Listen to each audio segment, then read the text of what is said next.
Just go to huluplus.com/norm. What?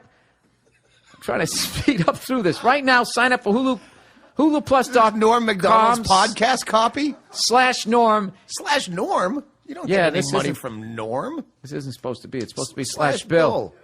/bill. They said Norm. Well, you know what? I like Norm Macdonald. Let's give him the money for the week. I didn't even know he had a podcast. Oh yeah, dude, Norm Macdonald.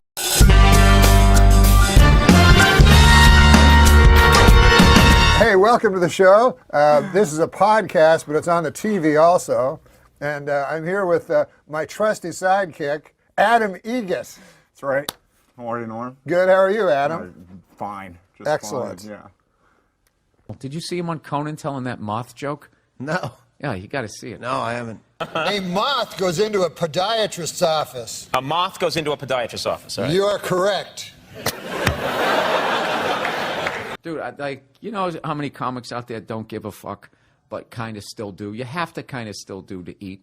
That guy Norm truly doesn't. He's so fucking funny.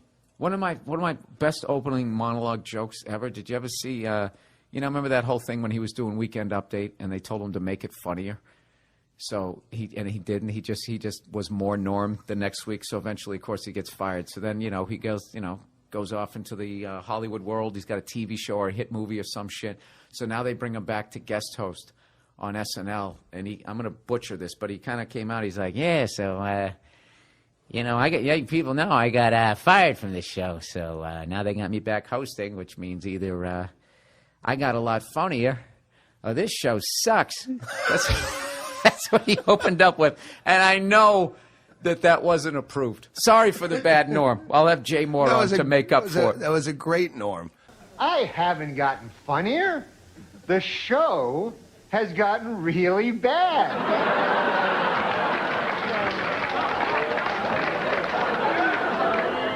So, yeah, I'm funny compared to, you'll see later. Okay, so let's recap. The bad news is I'm still not funny. The good news is the show blows.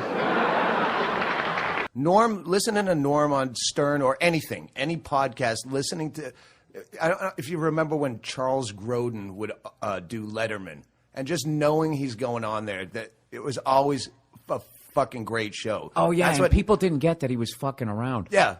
That's amazing. How Norm is anytime.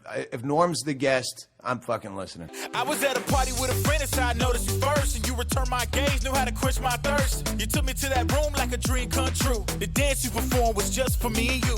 Kisses on the neck, then you work your way down. Let yourself go for me all around town. Seductively. For obvious reasons, we lost Norm Macdonald this week. Which was just, I had no idea that he was even sick. And he's a guy that I knew a little bit. I was definitely friendly with him. If we saw each other, we said hello and we shot the shit, but it wasn't like someone that I talked to on the phone or anything. And I was such a huge fan of his, and I would just always end up running into him. And he just always had that smile on his face. Like as you talk to him, he would have that smile. Just a really great, warm guy. And I remember I was trying to think what Norm's story to tell you. This one isn't necessarily funny. It was just sort of random. I went out to go see Bill Cosby in concert right before all the bullshit happened out in Pasadena. And he played this theater out there, which interestingly enough was where they had the 25th anniversary of Motown celebration, which is the first place Michael Jackson publicly did the moonwalk. I saw Bill Cosby at that theater, and I remember they had it all set up where they almost built him like a little living room. He had like an Archie Bunker type chair, a little square rug, and then like a side table where he put his water, and he just came walking out, and there was no mic stand. It was just sitting on the chair, and he just came out. He kind of walked a little bent over, came walking out, waved to everybody, sat down, picked up the mic, and for like almost 2 hours, just, hour and a half, just killed. Just fucking killed. Had the crowd in the palm of his hand, masterclass of stand-up, right? So I leave with my lovely wife, and I go out front, and who's standing there is Norm Macdonald. He was like, hey, Bill, hey, how you doing? And I talked. It was like, no, what's going on? I was so psyched that he knew my name and all of that stuff, and I think I had met him before. And then we just stood there talking about comedy and how amazing it was to see Bill Cosby and how good he still was. Like I said, this was before all the bullshit happened. And my admiration for the guys, it went even higher. That, you know, I understood why I was there, but I thought Norm was so good that he didn't need to be there.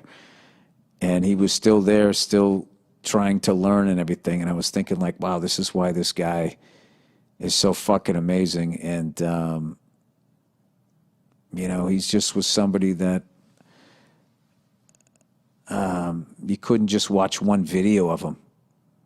Like, you know, I was saying to Verzi how, like, guys like Ric Flair, Norm Macdonald, there's a few people, if you click on their videos, it's like, say goodbye to the next 2 hours of your life, because everything that they did is so interesting and so different and so funny. And one of my favorite Norm Macdonald things that he ever did,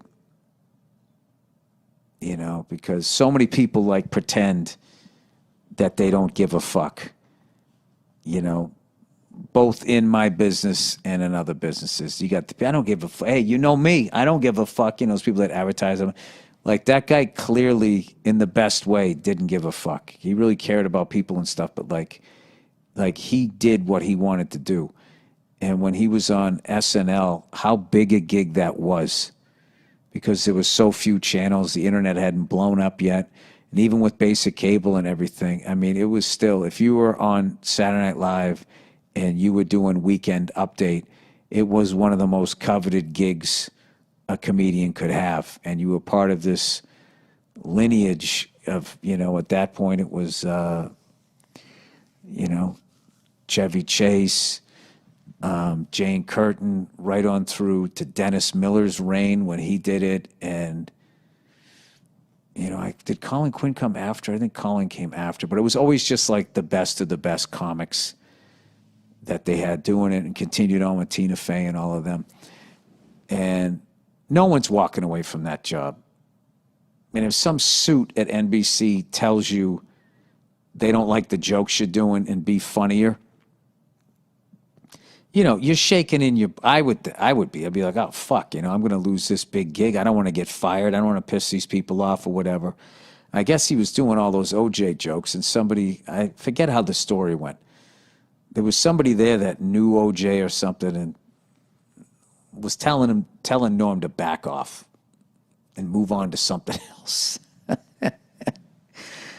So what does Norm do? He just doubles down and he just does even more OJ jokes, which is like, you know, the balls that took to do that. And he ended up losing the gig. He got fired.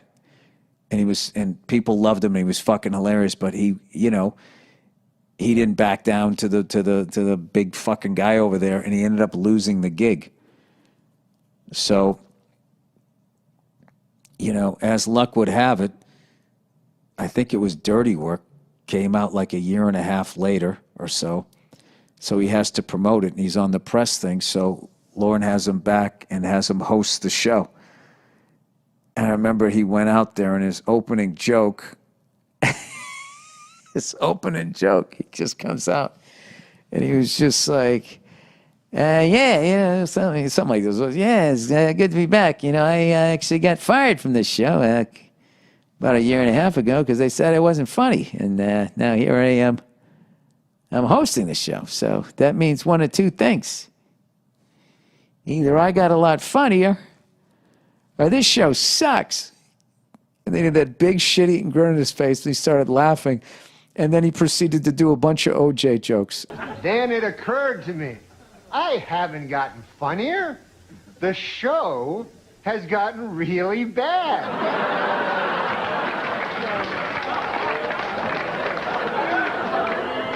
So yeah, I'm funny compared to, well, you'll see later. And it was just like, Like that fucking thing about him. And the whole time, I just felt the whole time when people were fucking with him or whatever and trying to take what he had, he always just still had that smile on his face, and he just still did exactly what he wanted to do. And I have so much respect for him. And I feel so fortunate that I got to see him live. So I remember, oh my God, I saw him right after 9/11. The Aspen after 9/11. Aspen Comedy Festival was this big fucking festival that was always a nightmare to get in and out of. Every year it would snow and people would get stuck in Denver, or you get snowed in, you couldn't get out. It was a fucking nightmare.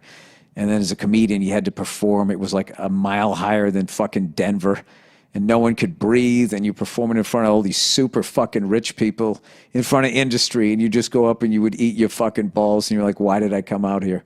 And I remember I saw Joe Rogan do a full set that I still remember, and then I saw Norm Macdonald. It was at the same theater, and I remember Norm came out, and he was doing bits on racial profiling and all of this stuff. I'm not going to butcher the guy's bits, but I remember just watching that full set, and I was like, this guy is one of the greatest comedians I've ever seen in my life. And I thought that every time I saw him. And I don't know, it was a pleasure to know the guy, even on a little level. Just a massive, massive, massive loss to not have him around. And especially now with all of this stupid fucking cancel culture horseshit that is going on, which has way, way, way overstepped its bounds, as it always happens. No matter who's behind it, it always ends up, starting off with something that makes sense, and then that becomes the overreach, and then it just becomes like, hey, is it me, or did you literally become what the fuck you were trying to stop? And we, I don't know, as a comedian, really needed a guy like Norm out there to be eviscerating it and making fun of it and still doing what the fuck you want to do. So if there's any other young comics out there, if you want to see how it's done, watch that guy, because he was the real deal. All right? So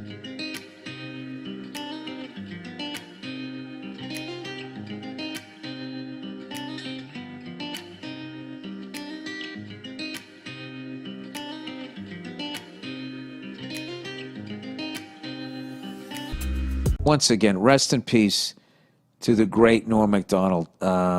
Just truly, without a doubt, one of the greatest stand-up comedians I ever saw in my life. And just such a great guy. And it's just so sad that he won't be around anymore. But I actually got off the plane in a better mood from just watching literally the beauty of who he was and his work. When I got off the plane, I was actually like, I don't know, there's something about him. I just thought he understood life. Just a really warm guy. God damn it. It's always those guys that go. So there's your lesson. Don't be nice. You'll live forever. All right.